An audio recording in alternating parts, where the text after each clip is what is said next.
But here's the worst one slash the best one. I'm just telling you this story so you know that residential contractors, commercial contractors, they're not the same thing. They're built differently. So in this big building with 400 units, they were getting their kitchen done. They wanted to have an island. Okay, we've done a lot of islands. They were probably trying to copy one of ours. We've done hundreds of kitchens. I mean, I don't know if we've done hundreds. We've probably done at least 100 kitchens in these 1,600 units. Sure. But we've done, hundreds of bathrooms for sure.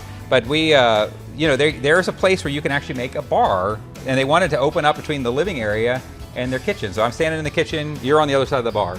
Well, there also happens to be a 3-foot by about 14-inch thick concrete support column. Concrete support column going all the way up 16 stories, okay? Wow. This was on the 3rd floor. So this contractor comes in and they want a bar. So he brings a jackhammer and he tears out their kitchen, he tears out the drywall, he sees this in the way of where they want to have their bar. And by the way, you put the bar next to that, which we could have told them, because you had this and then you have your electrical panel right next to it. Anyway, we know the exact inch of these kitchens. We know every detail.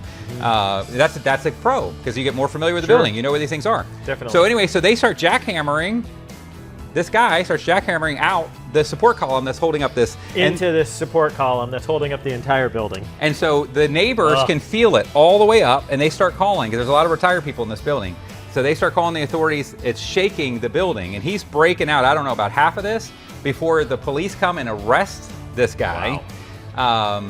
The fire department comes and they evacuate the entire building. All the pets, all the people, everybody is evacuated. But you can't mess with the structural elements of the building. This guy didn't know it. He got out on bail and then he fled the country. And I don't know what his license, I'm sure he wasn't licensed to do work like that. Sure. But here's what happened as a result.